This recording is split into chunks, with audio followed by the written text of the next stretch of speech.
3 अगस्त 2025 तक पाकिस्तान एक इंतहाई शदीद और तबाह कनमूनसून सीज़न का सामना कर रहा है। मुसलसल मूसलाधार बारिशों के साथ साथ भारत की तरफ से सतलज, चनाब और रावी दरियाओं में पानी छोड़ने के बायस मुतअद्दिद सूबों में ज़बरदस्त सैलाब आया है, जिसके नतीजे में लाखों अफराद मुतासिर और सैकड़ों हलाक हो चुके हैं। पंजाब सबसे ज़्यादा मुतासरा ख़तों में से एक है, जहां 1 मिलियन से ज़ायद अफराद मुतासिर हुए और तकरीबन 3 लाख लोग अपने घरों से बेघर हुए हैं। पूरे गांव ज़ेर आब आ गए, ज़राई ज़मीनें तबाह हो गईं और बुनियादी ढांचे जैसे कि सड़कें और पल शदीद नुकसान उठा चुके हैं। मकामी हुक्काम और फ़ौज ने मिलकर 1,000 से ज़ायद रिलीफ और मेडिकल कैंप कायम किए हैं ताकि मुतासरीन को खुराक, साफ़ पानी और फौरी तबी अमदाद फराहम की जा सके। ताहम बहुत से लोग अब भी शदीद मुश्किलात और क़ुल्त का सामना कर रहे हैं।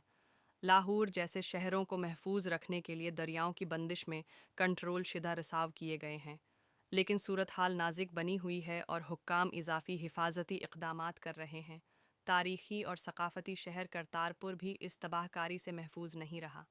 मुक़द्दस गुरुद्वारा दरबार साहब, जो दुनिया भर के सखों के लिए एक अहम मजहबी मकाम है, सैलाबी पानी में डूब गया। पानी निकालने और रसाई बहाल करने के लिए पंजाब हुकूमत और फ़ौज ने फ़ौरी इक़दामात शुरू कर दिए हैं, जो शहरी और तारीख़ी इलाक़ों में तबाही के दायरा कार को वाज़ेह करते हैं। शमाली पाकिस्तान में भी सूरत हाल इंतहाई तशवीशनाक है। खैबर पख्तूनख्वा, गलगत बल्तिस्तान और आज़ाद जम्मू व कश्मीर में भी तग़यानी और लैंड स्लाइडिंग के बाद सैकड़ों जानें ज़ाया हो चुकी हैं। सिर्फ बोनियर ज़िला में ही 213 अफराद हलाक हुए, जबकि देगर शमाली अज़ला में घरों के अनहदाम, सड़कों और मवासलाती निज़ाम के नुकसान की वजह से रेस्क्यू ऑपरेशंस मुश्किल सूरत हाल में हैं। माहिरीन का कहना है कि ये महल्लक सैलाब सिर्फ गैर मामूली मूनसून बारिशों की वजह से नहीं, बल्कि माहौलियाती और मौसमियाती अवामिल के सबब भी पैदा हुआ है। हिमालय, हिंदू किश और कराकरम की पहाड़ियों में ग्लेशियर्स का तेज़ रफ्तारी से पिघलना दरियाओं और नालों के हजम में इजाफा कर रहा है, जिससे सैलाब की शिद्दत बढ़ गई है।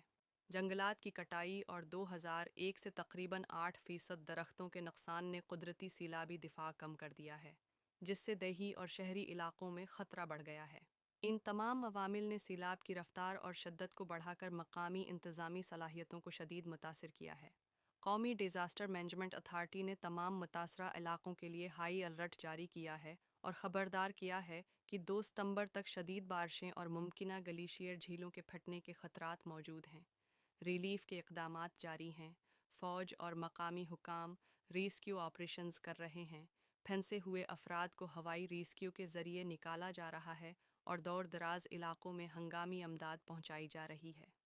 बावजूद हज़ारों अफराद ख़तरे में हैं और अगर बारिशें जारी रहें तो इंसानी हमदर्दी की सूरत हाल मज़ीद ख़राब हो सकती है। पाकिस्तानी हुक्काम शहरियों से अपील कर रहे हैं कि वो महतात रहें, हंगामी निकालने के अहकामात पर अमल करें और करीबी रिलीफ सेंटर्स से फ़ौरी मदद हासिल करें। 2025 के सैलाब मौसमियाती तब्दीली, माहौलियाती बिगाड़ और शदीद मौसम की मुश्तरका तबाहकारियों का एक ज़बरदस्त याद दहानी है, जो मुल्क भर में बेहतर डिज़ास्टर तैयारी और मजबूत इंफ्रास्ट्रक्चर की ज़रूरत को उजागर करते हैं। पाकिस्तान में 2025 के सैलाब की तफसीली सूरत हाल। पाकिस्तान में 2025 के मूनसून ने एक तबाहकुन सूरत इख्तियार कर ली है, जिसके नतीजे में मुल्क के मुख्तलिफ हिस्सों में शदीद सैलाबी सूरत हाल पैदा हो गई है। अब तक 1600 अफराद की हलाकत की तस्दीक हो चुकी है, जिनमें से 328 अफराद खैबर पख्तूनख्वा के पी में, 274 अफराद बोनीर ज़िला में और 123 अफराद पंजाब में जाँ बहक हुए हैं। पंजाब में सैलाब की सूरत हाल। पंजाब का इलाका सैलाब से शदीद मुतासिर हुआ है, जहाँ दरियाए सतलज, चनाब और रावी में पानी की सतह बुलंद होने से मुतअद्दिद अज़ला ज़ेर आब आ गए हैं। सियालकोट के गांव कमनवाला में पानी घुटनों तक पहुंच गया, जिससे मकानात और ज़रूरी अराजी तबाह हो गई। हुक्काम ने 24,000 अफराद को महफूज मकामात पर मुंतकिल किया है और 511 रिलीफ कैंप कायम किए गए हैं। शमाली पाकिस्तान में तबाही। शमाली पाकिस्तान के इलाके, ख़ास तौर पर खैबर पख्तूनख्वा, गलगत बल्तिस्तान और आज़ाद जम्मू व कश्मीर में शदीद बारिशों और लैंड स्लाइडिंग के बायस 200 से ज़्यादा अफराद जाँ बहक हो चुके हैं। बोनियर ज़िला में 214 अफराद की हलाकत की तस्दीक हुई है, جبکہ دیگر اضلاع میں بھی اموات اور زخمیوں کی تعداد میں اضافہ ہو رہا ہے۔ امدادی کارروائیاں۔ بھارت کے دریاؤں سے اٹھنے والا یہ سیلاب پاکستان شہروں اور دیہاتوں کو اپنی لپیٹ میں لے آیا۔ یہ صرف پانی کا ریلا نہیں تھا، بلکہ انسانیت کی سب سے بڑی آزمائش تھی۔ اس پانی نے زمین اور مکان ہی نہیں، بلکہ لوگوں کی امیدیں، خواب اور زندگی بھر کی محنت بھی بہا دی۔ نیوز چینلز کی بریکنگ نیوز ہیڈ لائنز پر سب کی نظریں جمی رہیں۔ بھارت سے آنے والے پانی نے پاکستان کے مختلف علاقوں میں تباہی مچا دی۔ ہزاروں ایکڑ زمین ڈوب گئی اور سینکڑوں خاندان بے گھر ہو گئے۔ محکمہ موسمیات کے مطابق بھارت میں ریکارڈ بارشوں کے بعد دریائے ستلج اور راوی میں پانی کی سطح خطرناک حد تک بلند ہو گئی۔ یہی پانی سرحد توڑتا ہوا پاکستان میں داخل ہوا۔ سرحدیں کاغذ پر کھینچی جاتی ہیں، مگر قدرت اپنی راہیں خود بناتی ہے۔ قصور، اوکاڑا اور پاکپتن کے درجنوں دیہات زیر آب آ گئے۔ نیوز رپورٹرز پانی میں کھڑے ہو کر بتا رہے تھے کہ یہ پورا علاقہ ڈوبا ہوا ہے، مکانات گر چکے ہیں اور لوگ اپنی مدد آپ کے تحت اونچی جگہوں کی طرف جا رہے ہیں۔ گئے، فصلیں بہہ گئیں، جانور اور مکانات مٹی میں مل گئے۔ ایک کسان نے روتے ہوئے کہا، یہ فصل میرے بچوں کا رزق تھی۔ ایک خاتون نے کیمرے کے سامنے آ کر بتایا کہ ہمارا گھر گر گیا ہے، بچے بیمار ہیں، کھانے کو کچھ نہیں، ہم کہاں جائیں؟ ایک بچی اپنے بستے کو سینے سے لگائے روتی رہی اور صرف ایک سوال کرتی رہی، میرا اسکول کب واپس آئے گا؟ یہ آوازیں کسی ایک خاندان کی نہیں، بلکہ ہزاروں گھروں کی ہیں۔ ایسے میں پاک فوج، ریسکیو ٹیمیں، رضاکار اور این جی اوز میدان میں نکل آئے۔ نیوز چینلز پر بریکنگ نیوز چلتی رہی۔ پاک فوج اور ریسکیو ٹیموں کی کارروائیاں جاری ہیں۔ کشتیوں کے ذریعے متاثرین کو محفوظ مقامات پر منتقل کیا جا رہا ہے۔ رپورٹرز نے دکھایا کہ نوجوان اپنی جان ہتھیلی پر رکھ کر بچوں اور عورتوں کو پانی سے نکال رہے ہیں۔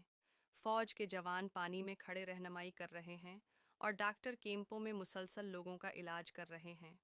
اندھیروں کے باوجود روشنی موجود تھی اور یہ روشنی انسانیت کی تھی۔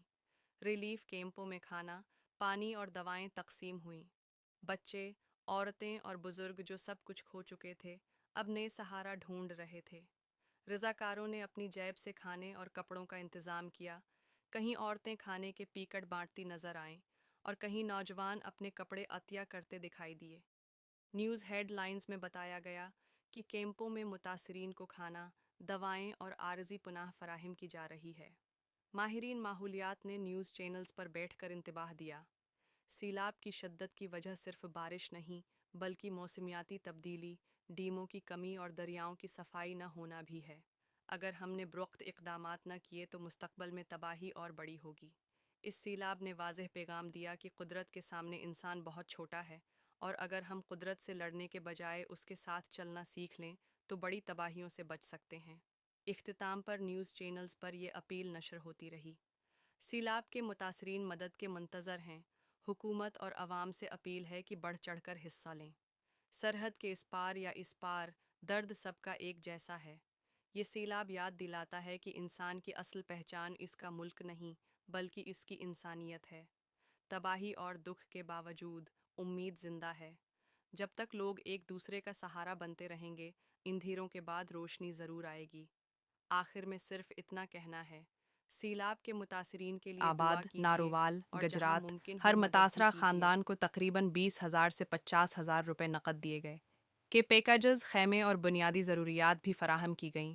بجلی، پانی اور طبی امداد کے لیے خصوصی ٹیمیں تعینات کی گئیں۔ سند سکھر، کشمور، لاڑکانہ، خیرپور، جیکب آباد متاثرہ خاندانوں کو 25,000 روپے تک نقد امداد فراہم کی گئی۔ کشتیوں، خیموں، کولرز اور کھانے پینے کے سامان کا ذخیرہ کیا گیا۔ طبی ٹیمیں اور محفوظ پناہ گاہیں شہری علاقوں میں قائم کی گئیں۔ خیبر پختونخوا، بنیر، سوات، مانسہرہ، دیر، باجوڑ متاثرین کو نقد رقم کے ساتھ ساتھ خیمے اور کھانے پینے کی اشیاء بھی فراہم کی گئیں۔ لینڈ سلائیڈنگ اور سیلاب سے متاثرہ علاقوں میں ریسکیو آپریشنز جاری ہیں۔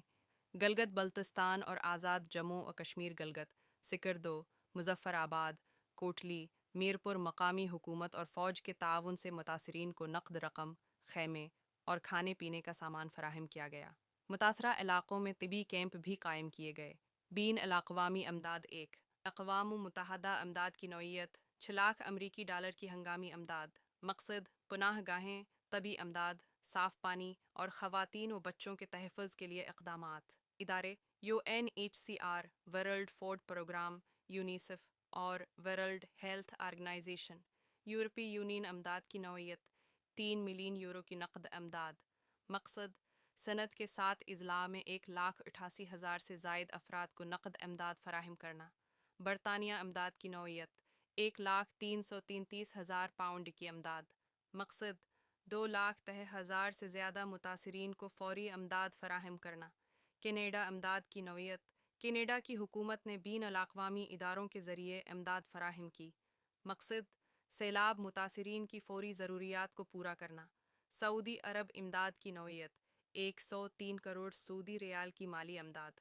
मकसद सैलाब मुतासरीन को फ़ौरी अमदाद फ़राहम करना। आलमी बनक अमदाद की नौई बिलियन अमरीकी डॉलर की माली अमदाद। मकसद पाकिस्तान की माशी इस्तेहकाम और सैलाब मुतासरीन की बहाली के लिए अमदाद फ़राहम करना। गैर मुल्की इदारे और अफराद बिल गेट्स और bill and Melinda Gates foundation Amdad की 9 मिलियन अमरीकी डॉलर की अमदाद। मकसद सैलाब मुतासरीन की फ़ौरी ज़रूरियात को पूरा करना। एडी फाउंडेशन यौके अमदाद की नौयत ग़िज़ाई अशिया, तबी अमदाद और पनाह गाहों की फ़राहमी। मकसद पाकिस्तान में सैलाब मुतासरीन की मदद करना। वन इम्त अमदाद की नौयत ग़िज़ाई अशिया, पानी, अद्वियात और पनाह गाहों की फ़राहमी। मकसद पाकिस्तान में सैलाब मुतासरीन की मदद करना। कल अमदाद का तखमीना बैनुल अक़वामी सतह पर पाकिस्तान को 2025 के सैलाब के दौरान तकरीबन 10 बिलियन अमरीकी डॉलर की अमदाद की पेशकश की गई है। ताहिम अमली तौर पर इस इमदाद का एक हिस्सा ही वसूल हुआ है। ये इमदाद मुख्तलिफ ममालिक, बैनुल अक़वामी इदारों और गैर मुल्की इदारों से आई है। पाकिस्तान में 2025 के सैलाब की बुनियादी वजूहात दर्ज झेल हैं। शदीद मूनसून बारिशें। जून से अगस्त 2025 के दौरान मुल्क के मुख्तलिफ इलाक़ों में गैर मामूली तौर पर ज़्यादा मूनसून बारिशें हुईं, ख़ास तौर पर शमाली और वस्ती पंजाब, खैबर पख्तूनख्वा और सिंध के बाज़ इलाक़ों में। ये बारिशें ज़मीन और नदी नालों के बहाव को बर्दाश्त से बाहर ले गईं। दरियाओं में पानी की सतह बुलंद होना। दरियाए सिंध, चनाब, रावी, सतलज और काबल समेत दीगर बड़े दरियाओं में पानी की सतह बढ़ गई। भारत की जानिब से पानी छोड़ने से भी पाकिस्तानी दरियाओं में अचानक इजाफी पानी आया, जिसने सैलाब की शद्दत को बढ़ाया। नदी नालों और नहरों का नाकाफ़ी इंतज़ाम। कई इलाक़ों में नदी नालों की सफाई और नहरों की देखभाल नहीं की गई थी, जिससे पानी रवा नहीं रह सका और रहायशी इलाक़ों में दाखिल हो गया। पाकिस्तान आर्मी और दीगर इमदादी इदारे मुतासरा इलाक़ों में इमदादी कार्रवाइयाँ जारी रखे हुए हैं। बाजोड़ और देर के दरमियान राबिता बहाल करने के लिए पल की तामीर नौ की जा सेहत के मसाइल, सीलाबी पानी में आलूदगी के बास हैज़ा, हीपाटाइट्स और सानिप के काटने के वाक़यात में इजाफ़ा हो रहा है। सूबाई हुकूमत ने हस्पतालों में इमरजेंसी नाफिज कर दी है और तबी अमदाद की फ़राहमी के लिए खुसूसी टीमें तश्कील दी गई हैं। बीन अलाक़वामी अमदाद बीन अलाक़वामी इदारे जैसे यूएन, OCHA और IFRC ने पाकिस्तान में अमदादी कार्रवाइयों के लिए फ़ंड्स फ़राहम किए हैं। पाकिस्तानी हुक्काम ने आलमी बरादरी से मज़ीद अमदाद की अपील की है ताकि मुतासरीन की मदद। संध में 2025 के सीलाब ने सूबे के मुख्तलिफ इलाक़ों में तबाही मचाई है, ख़ास तौर पर दरियाए संध के कुनारे आबाद कुच्चे के इलाक़े शदीद मुतासिर हुए हैं। हुक्काम के मुताबिक दरियाए संध में गड्डू, सिखर और कोटरी बिराज पर पानी की सतह बुलंद होने के बास इन इलाक़ों में सीलाब का ख़तरा है। मुतवक्का तौर पर 4 से 5 सितंबर के दरमियान इन बिराजों पर बहुत ज़्यादा सैलाब का सामना हो सकता है। तरही है और बोनीर में इजाफी फ़ौजी दस्ते गए। ज़मीन की ढलवान और लैंड स्लाइडिंग। खैबर पख्तूनख्वा और गलगत बल्तिस्तान के पहाड़ी इलाक़ों में लैंड स्लाइडिंग और पहाड़ों से पानी के बहाव ने निचले इलाक़ों में पानी भरने का बायस बनाया। माहौलियाती और मौसमियाती तब्दीलियाँ। आलमी माहौलियाती तब्दीली के बास मूनसून बारिशें गैर मुतवक्का शिद्दत और मिक़दार के साथ आएँ, जिससे सैलाब के अमकानात में इजाफ़ा हुआ। शहरी और देही इलाक़ों में गैर मनसूबा बंद तामीरात। कई शहरों और देहातों में गैर कानूनी तामीरात और जंगलात की कटाई से पानी का कुदरती बहाव रखा, जिसने सैलाब की तबाहकारी को मज़ीद बढ़ाया। पाकिस्तान में 2025 के सैलाब के असरात इंतहाई संगीन और मुल्क भर में वसीआ पैमाने पर महसूस किए गए हैं। درج ذیل اہم اثرات سامنے آئے ہیں۔ انسانی نقصانات: اب تک 8 سے زائد افراد ہلاک ہو چکے ہیں، جن میں بچے اور خواتین بھی شامل ہیں۔ ہزاروں لوگ زخمی ہوئے ہیں اور کئی خاندان بے گھر ہو گئے ہیں۔ متاثرین کو محفوظ مقامات پر منتقل کرنے کے لیے ریلیف کیمپ قائم کیے گئے ہیں، لیکن کئی مقامات تک رسائی مشکل ہے۔ مکانات اور بنیادی ڈھانچے کی تباہی: پنجاب، سندھ، خیبر پختونخوا اور آزاد جموں و کشمیر کے شہروں میں مکانات مکمل یا جزوی طور پر تباہ ہوئے ہیں۔ سڑکیں، پل، مواصلاتی نظام اور بجلی کے کھمبے شدید متاثر ہوئے ہیں، جس سے امدادی کارروائیوں میں مشکلات پیدا ہو رہی ہیں۔ کراچی، لاہور، سیالکوٹ، گوجرانوالہ، سکھر، کشمور، خیرپور اور جیکب آباد جیسے شہروں میں بنیادی سہولیات متاثر ہوئیں۔ 3. زرعی نقصان: فصلیں پانی میں ڈوب گئی ہیں، جس سے کسانوں کو بھاری نقصان ہوا ہے۔ دھان، گندم، کپاس اور سبزیوں کی کھیتیں شدید متاثر ہوئیں۔ اس کا اثر ملکی خوراک کی دستیابی اور قیمتوں پر بھی پڑ سکتا ہے۔ صحت کے مسائل: سیلابی پانی میں آلودگی کے باعث ہیزا، ہیپاٹائٹس، ڈائریا اور دیگر آبی بیماریوں میں اضافہ ہوا ہے۔ سانپ کے کاٹنے اور مچھر سے پیدا ہونے والی بیماریوں کے واقعات میں اضافہ ہوا ہے۔ ہسپتالوں میں ایمرجنسی نافذ کی گئی اور طبی ٹیمیں متاثرہ علاقوں میں تعینات کی گئی ہیں۔ معاشی اثرات: کاروبار، صنعتیں اور مارکیٹس متاثر ہوئی ہیں، جس سے ملکی معیشت پر دباؤ بڑھا ہے۔ زرعی نقصان: بنیادی ڈھانچے کی تباہی اور نقل و حمل میں رکاوٹ کے باعث لاکھوں روپے کا نقصان ہوا۔ سماجی اثرات: لوگ اپنے گھروں سے بے گھر ہوئے ہیں اور کئی خاندانوں کو پناہ گاہوں میں رہنا پڑ رہا ہے۔ اسکول بند ہو گئے ہیں اور تعلیمی سرگرمیاں متاثر ہو رہی ہیں۔ متاثرہ علاقوں میں لوگ ذہنی دباؤ اور صدمے کا شکار ہیں۔ قدرتی ماحول پر اثرات: زمین کی کٹاؤ، لینڈ سلائیڈنگ اور جنگلات کی تباہی میں اضافہ ہوا۔ دریاؤں اور نہروں کے بہاؤ میں تبدیلی کے باعث ماحولیاتی توازن متاثر ہوا ہے۔ اگر آپ چاہیں تو میں ہر صوبے اور شہر کے حساب سے سیلاب کے اثرات کی تفصیلی لسٹ بھی بنا دوں، تاکہ صاف نظر آئے کہ کہاں کہاں کس طرح نقصان ہوا ہے۔ آئیے دل سے دعا کریں کہ اللہ تعالی سیلاب متاثرین کو صبر اور تحفظ عطا فرمائے اور ان کے دکھوں کو آسان کرے۔ اللہ تعالی ان تمام متاثرہ خاندانوں پر اپنی رحمت فرمائے، ان کے دکھ آسان کرے اور ان کو محفوظ رکھے۔ آمین۔